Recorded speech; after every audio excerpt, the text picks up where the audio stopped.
We're live. Good morning. It is Friday, the 5th of, I nearly said May then, June. Oh my God, we are June. Yes, good morning, everyone, and welcome back to Caffeine Campaigns. The podcast is not a podcast, but what is it, Chris? What are we doing here? Oh, well, this week it is just two marketers trying to survive the first full 5-day week after a bank holiday, which feels legally aggressive, let's be honest. It has been assault on the senses this week. Last week, yes, was indeed a short week. Lovely, beautiful, a tiny little 4-day gift from the calendar. And this week has arrived wearing running spikes, holding 3 coffees, and asking why I've not replied to something just sent 8 minutes ago. Where are you? Where are you? It's been quick, hasn't it? It's been turbocharged. My inbox has behaved like it's been training for gladiators and Gladiators. it's also June. Where the hell is the year going? We were saying Happy New Year about 12 minutes ago, and now Tesco is already measuring up the seasonal aisle to fit as many selection boxes in as possible. Selection boxes, stockings, all of the above. The real threat, though, the real AI threat is seasonal retail planning, isn't it? Let's be honest. Exactly. Back to marketing. So today we are going to be talking about a different threat to everybody's calm. I don't know about you, Chris, but I don't think I've felt calm since about 2012. I was going 12. Yeah. 12, I went 9. Okay. But anyway, it's that Google is not answering questions before anyone actually reaches your website. Absolutely. So our topic is how to get found when Google is giving the answer effectively. Yes, or as I like to put it, what to do since Google has become that bloke in the pub quiz who shouts the answer before you've even finished hearing the question. Absolutely. Or worse, I suppose, he's citing all the sources, offering a follow-up, and somehow he still makes everyone argue in the comments and amongst themselves at their tables. Exactly. Just somebody give him a packet of quavers and tell him to pipe down. Anyway, marketing in 2026. Beautiful. Let's get into it. So we're going to talk about what has actually changed. Yes, search has not disappeared. People are still searching on Google, but the results page is no longer just a list of links. Google is serving up summaries, follow-ups, comparisons, and answers directly in the result. Absolutely. The old journey was often, I guess, search, click, read, decide. Now we've got some searches and you get an answer, maybe a click, you might get a follow-up, maybe...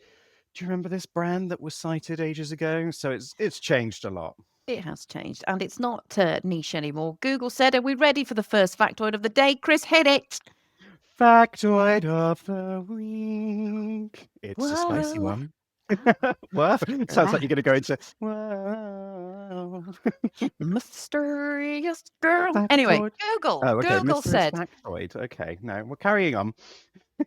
Swim lane. Get in the swim lane. Google said in May 2026 that AI overviews have now more than 2.5 billion monthly active users, and AI mode has passed 1 billion monthly users.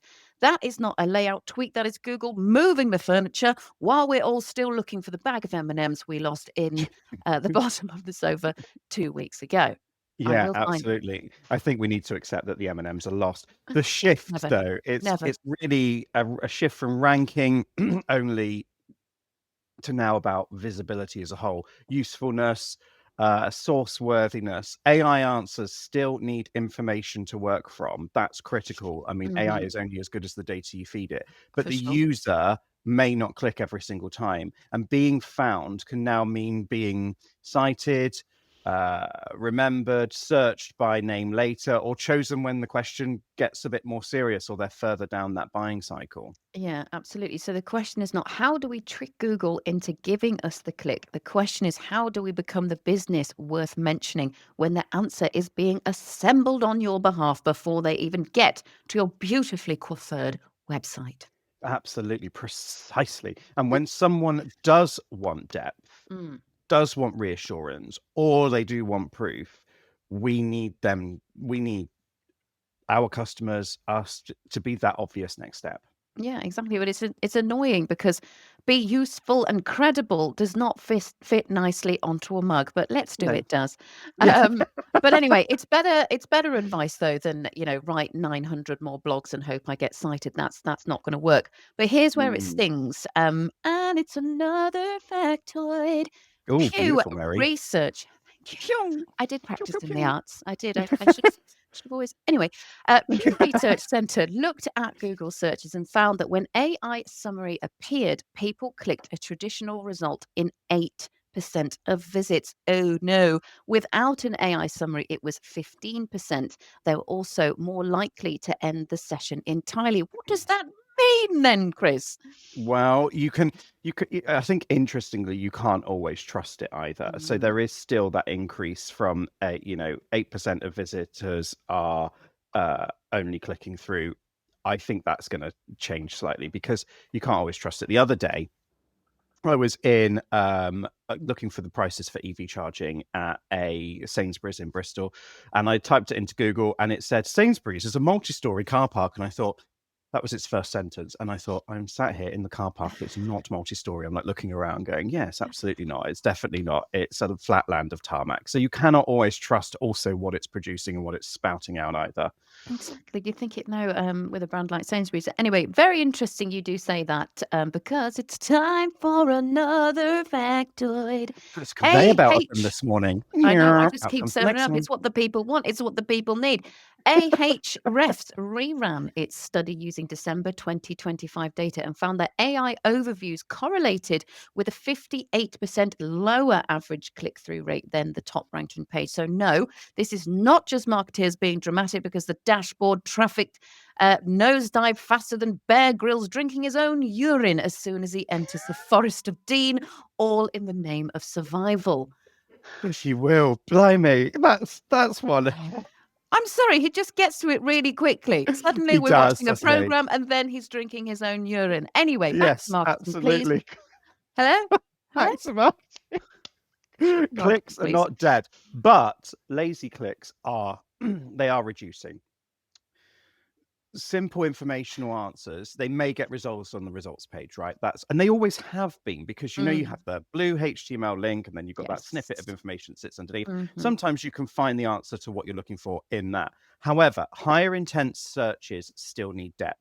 So if you're looking for pricing or comparison or risks, proof, sorry everyone, local Well, I've. detail or expert judgment, exactly. We're very live. Got a frog in my throat.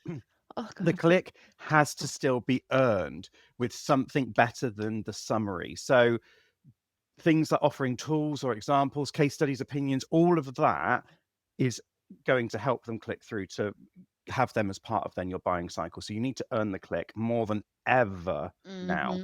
Mhm. Mhm. Absolutely. So if your page answers what is X in the same way every other page answers it, Google can probably do that bit without you. Yes, absolutely. Commodity content is vulnerable. Yes, but the next question is what option is right for my business? What will it cost? What can go wrong? What has done it before? And who do I trust not to make a mess of it? That is where proper business still has a job.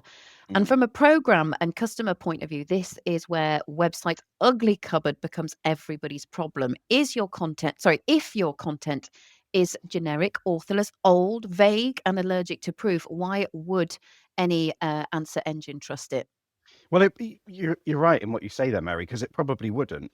Fresh content is key, but also if it's AI produced content, why would it trust it? Because you're just feeding AI with AI and AI and AI, and then Exactly. that's how hallucinations happen as well. And it's cyclical. It's Well, not a good exactly. move. No, we need humans on it. That's Yes. actually what you'll get from KB. Anyway, not to plug us too much, because this is a podcast, it's not a podcast. Anyway, this is where teams can really get distracted. They hear AI search and start inventing new acronyms and emergency workshops. But Google Search Central Emergency says workshop. it's been a very long week. It's been a very long week. Google Search Central says that the fundamentals still matter. There They are do. no extra technical requirements or special magical schema for AI overviews or AI mode. Yeah, so you need to that's a really valid point actually. So you need to make the content crawlable. It needs to be clear. And Grant will thank me for saying this. Grant looks after a lot of our SEO and our structured data, but We he'll love you, say Grant. it needs to be structured. It needs to be genuinely useful. Stop, Fully. people just shouldn't be producing something that has no real architecture. What's the scaffolding look like around it? Mm. Answer real customer questions directly and then add depth to it. Add what AI can't, and the key word here is responsibly. So add what Mhm. AI cannot responsibly invent. So things like first-hand experience, real examples, proof, named expertise, data, opinions, all of that AI can't responsibly invent, and you can't back it up. So strengthen your wider footprint. So using things like LinkedIn profiles, company pages, reviews, case studies, PR, YouTube, all of that can help build a bigger picture and help feed and earn those clicks and Yes. feed with useful information. Yeah, get yourselves out there, darlings. Get yourselves out there. Because Google cannot cite the helpful explanation you gave once on a sales call and then abandoned in a team chat. It needs a bit more than that, doesn't it? Yeah, absolutely. And put you need to put the expertise somewhere discoverable. Yeah, That's what you need to do. exactly. Make it sound like a human who knows the subject, not a brochure that's been left in a drawer with a leaky highlighter. Right. I don't think I'm very funny today. Chris, help me. No, You're on a roll. She's on a roll. right, let's make this a bit more practical with a traffic light system because nothing says Friday morning joy like categorizing marketing decisions using road safety signals. Don't you think everybody knows a green, amber, and a red? No, It's a strong format. it is a strong. It's a strong format. We're breaking that down for the people. Okay, green is going to be do this, amber maybe, but don't get carried away, and red, stop it immediately. Have a word with yourself. So It's quite let's. amazing I get any work done, honestly. Working with Mary is like the Yeah, but it's we like do it's get so much work fun. done, darling. I know, I know, I Bloody know. me. It's wonderful. You've got this side of Mary, which is wonderful on camera, but we do get down to the detail. The devil's in the detail, and you Oh, can the find out devil's in more the about that, detail. like working with us. If you'd like to, you can have a call with Mary or I and find out more about what we can do. But we're not Well, here to plug exactly. us. We're here We're not here to to miss talk the podcast. about It's not podcast telling. exactly. We're here to talk about work, road, workplace equipment, and anyway, carrying on. So Traffic stops. green. Anyway, We're green starting first. with Green green. first. Okay, We are cool. available. What should people actually do if people are circumventing your website in a favor of a quickie AI overview, then not heading to your beautiful website? What should people do? Tell us, Chris. So they need to build a question bank from sales calls. So Mm, see episode 6, last week's episode. Yeah, absolutely. So support tickets, search consoles, finding out what the data is, or using data, I guess, to mm. inform those the content, inform what people are looking for, what are the questions that are continually getting answered, and then you can split those questions out by intent. So that could be learning, comparing, buying, implementing, troubleshooting. Breaking them down. Those are 5 I've just given you there, but breaking them down effectively into those kind of categories. And then you want to refresh your core pages first. So Oh, you want to refresh the focus core. refresh the core. Exactly. We're going to eat that apple right down to the core. So the core pages are, for, I would say, always service pages, pricing guidance, comparison pages, process pages, FAQs, case studies, all of those would be your Mm. core pages. And I guess also add into that mix higher intent blogs as well. And then you want to answer the question early and then give context, proof, examples, next step. That's how I would tackle that. Oh, he's There's your good, isn't he? green light He's good. answered. He's good, isn't he? But my addition to the green stop is stop hiding the useful stuff behind vague language. If people Yeah. always ask about price, process, timelines, risk, or what happens if it goes wrong, don't make them play marketing Cluedo to find the answer. Serve it up first, serve it up clear. Serve it up. Okay, on to Amber. Things that might help but should not become a new religion. Chris, Okay, right. talk to the people. Talking to the people. So, AI visibility tools can help you spot where you appear, but they are still evolving, right? And AI doesn't get it right 100% of the time. Generative engine optimization is not a separate magical universe that so many people think it is. Mm. You need to treat it as search, content quality, reputation, distribution, all of that working together. But generative engine optimization, or GEO as everyone calls it, is Mm. not it's not some kind of like, oh, I've been doing SEO, now I need to do GEO. You need to just be doing SEO well. And we did cover that on a previous episode. Can't quote the episode number, but if you have a little look at our episode titles, they're pretty Ron Sealy labeled, as in they You're do going to what they say find on the what you tin, want. so you'll be able to find what you want. Exactly, exactly. Also, new files, hacks, and acronyms are less important than whether your content is worth using. So you need to be focusing, I would say, doing things like hacks, using acronyms out there, they're not as important as what you think they need to be. You need to be focusing on really, really good, well-explained content. That is Yeah. what is going to be driving people through to your site. Absolutely. Don't make them search for it. So if somebody says we can fix AI search with one secret file and a monthly retainer, do we run? Do we run No, away? don't. No, we we Walk walk briskly. briskly. Walk Briskly. briskly. Briskly away. Brisk walk. Yeah, Okay. briskly. Moving on to our final traffic stop of the day. You'll be pleased to know. There's only Must 3 put colors. red. Stop doing this, please. Chris, what should the people stop doing? Oh, okay. Stop publishing thin AI written posts that add nothing. Stop chasing keywords, for God's sake, without understanding the actual question behind them. Stop measuring success by sessions. Oh my God, that happens all the time. It's a vanity metric. It doesn't equal results and sales. And go on, one more. Stop treating the blog as a cupboard where old ideas go to gather digital dust. Digital dust. High fat, low fat. Digital dust. Have a bit of dust. Have High a bit fat, of low dust. fat. High fat, low fat. Sorry, Little Britain. Little Still Britain amazing. reference there. Yes, a blog updated during Liz Truss's questionable 49-day reign over the UK is not a visibility strategy. It's an archaeological burial ground. Absolutely. Although, you know, we see you, Liz. We see what you did. We love the effort. Anyway, let's get off the political train. This is the awkward bit for dashboards. If AI search reduces some clicks, but some people see your brand, trust your answer, search for you later, or come in via LinkedIn, on emails, or perhaps through sales conversations, a simple traffic graph may look like it has fallen down the stairs. Yes, exactly. And what that is meaning is that your reporting needs to mature. So the metrics that you were reporting on before aren't necessarily the metrics that are driving the engagement. And this is why businesses should be looking at things like multi-touch point. I know what I'm trying to say.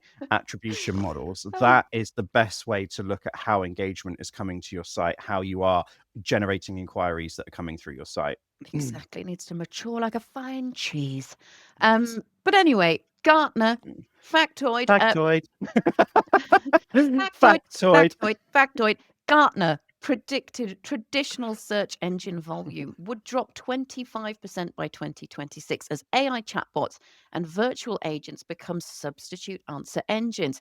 So whether the exact number lands or not, the direction of travel is obvious. Discovery is spreading out.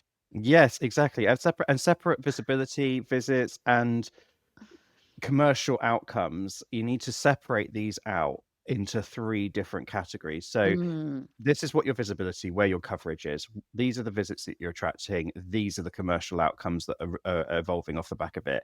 Track Google Search Console impressions and queries. Don't just track the clicks. Watch for your branded search, your direct traffic, your assisted conversations, the demo quality, inquiry quality, all of that is really, really important. And you need to look at building a monthly evidence board. And I think this is really where businesses need to start pivoting to. So asking yourself, what is it that we're being found for? Where are we being cited? What are the buyers asking? And what content has helped sales? Yeah, I do like I have seen you everywhere as a source field. It's not tidy, but neither is the buying journey. The buying journey is less Google Maps and more 2009 AA route planner printed off your uncle's desktop PC. It's getting a bit old. Absolutely. It's Bit getting a out bit of old, date. a bit out of date. And I think that, to your point, yeah, you can, because you say, that I've seen you everywhere as a source field. You can ask leads where they found you with Yeah, options like put things like AI search, Google, LinkedIn, referral, and that option of, I've seen you everywhere. It yeah, is accurate. It is accurate. exactly. So the new report is not just your traffic is up or your traffic is down. It is we are visible, we are credible, we are useful, and a better fit for buyers actually coming through. Can you Absolutely. believe, Chris, that it is already time for the quick fire round? Are you ready for the honk honk quick fire round? Why do you sound like a goose? I don't Honk, honk. I'm just keeping the energy going. Anyway, quick fire because we promised 15 minutes and I am pretending to respect everybody's time this morning. Let's go. Chris, can businesses ignore SEO because Google gives answers now? No, no, that's like cancelling the kitchen because, Deliveroo exists. You can't get rid of your kitchen just because Deliveroo's out Absolutely there. not. Should every page answer a clear question early? Yes, answer it early before the reader has time to grow a beard. We don't want to all turn into conjunctivised No. first. Should Conjunctivised, whatever her name was. should we I mean, I plucked mine, but, anyway. Should we chase every new AI search acronym like it's a cult with a badge? No, definitely not. Do not search. Things are evolving. People are jumping on that bandwagon, but you don't need to chase every acronym that's out there, especially AI search acronyms that are out there. Don't chase after it. Don't do it. Don't be like everyone. Don't follow the crowd. Do your own thing. Are keywords dead? No, but the exact match keyword obsession that people had back in, even as recent as 2019, that obsession needs to just calm down. Let sleeping dogs lie. Is that the same? Yeah, that Go that with it. obsession just needs to chill. That Yes, obsession needs to chill. it sure does. And is let's write more blogs a good strategy? No, not on its own. Definitely not. It's an activity in a novelty mustache. When you have those little clip-on mustaches, or the glasses with the big nose and the mustache. Yeah, yeah. Remember I know those? the ones. Yeah, You yeah, know the yeah. ones. Yeah. No, do Don't not just churn just them write out, more people. plugs. No, don't churn them out. Exactly. Okay, Chris, final question then. How do you get found? How does everybody get found when Google is dishing up the answers for you? Mm, Stop thinking. So going back to those traffic lights, red. Stop thinking that found only means clicked. That doesn't mean it. And there's going to be a lot of things that you aren't getting that visibility for on a dashboard. And that's going back to the point of what Mary says. I see you everywhere. That is a good source for people to be able to cite for how they found you. You need to become the source worth citing and Mm, the brand that is worth choosing. Build expert question-led content around what your real buyers' needs are, sure. and add original proof, clear opinions, case studies, useful tools, and technical SEO basics. And the last point I would say, actually, Go on. show up consistently across the places that buyers check before they trust you. Yes, yes. So we are not trying to beat Google at answering basic questions. We're trying to be the business Google buyers and actual humans trust when the basic answer is simply not enough. Precisely. And if Google answers the pub quiz question, your job is to be the person that people come to when they need the pub bought, rebranded, staffed, promoted, and not run into the ground by a Tuesday. That's Just very because you bought a new specific. pub. It's very, very specific. Yeah, So by we've a done pubs and Tuesday. traffic. Pubs and Yeah. traffic. Next week's analogy, and I'm joking, we haven't decided yet. Yeah. Right, it is wild out here. Anyway, before we disappear, a quick plug for something separate from Caffeine and Campaigns. Chris is running a proper deep dive event on Tuesday, the 30th of June at I 10 am. a.m. called What AI Needs Before It Can Be Relevant. Yeah, and this one it's not the normal Friday Chaos version. Oh, We have donned our sensible hats, mhm, and it's a practical. I know, very, very boring. Well, it is on a Tuesday. It's not on a Friday. So what that's can you true. That's expect? true. It is a practical session for marketing leaders and digital transformation leaders. So if any of those people are not you and they work in the business that you work in, or you've got friends that may benefit, get it shared. And we're looking at why AI workflows and personalization still feel generic when the inputs are poor. Yes, and for anyone who speaks normal English, AI has made marketing quicker and smarter depending on what you're feeding it. So if your AI output feels like it's never even met your customers, seen your data, looked into your market and your offering, or a single human with a problem, this session is for you. We really encourage you to join. Yeah, absolutely. So we'll cover customer data, context, decision quality, growth. I mean, we've only just been putting the rough slides together. There will be some slides because that is a proper webinar, but it is being done on LinkedIn Live because we love this platform. We do. We love you. Yeah, exactly. And we're looking at how not to mistake automation for intelligence. And I think that's going to be the key takeaway. How not to Yes, mistake automation for intelligence. exactly. Scan the QR code in the corner, whichever Mhm. corner we pop it in. Chris, which one is it? Absolutely. It's very No, alphabet. Yeah. don't take a picture of Chris. The QR code. Stay focused, people. I know we're a little bit all over the shop. And next Friday, 12th of June at 10 a.m., we are back Oh with God. personal. I know. We're keeping the momentum going. Personal profile or company page. So, where should you post or run ads from? Yes. So, this is a really interesting episode. Go on, Mary, take it away. Yes, also known as should the logo say it or should an actual person with a face say it while the brand guidelines quietly sweat it out in the corner. We will be talking about organic posting, paid ads, founder and employee visibility, company page credibility, and Mm, when each one makes sense, when you should use which. yes, exactly. So if you have ever boosted a company page post and then wondered whether it did anything other than make LinkedIn send you a confident invoice, please join us. Right. That's a We are really going to good leave it there descriptor. before Google turns this episode into a summary and gets our names the wrong way round. He is Chris. And she is Mary. And this has been Caffeine and Campaigns. The podcast, but it's not a podcast, but we're still deciding what it is, 7 What is episodes it? in. Slightly unclear, slightly searchable, potentially cited by no one. But that's not for us to worry about, is it? Thank you, Google. Thank you ever so much for joining us. Goodbye for now, everyone. See you next week. Goodbye. Thank you. Bye bye. Bye.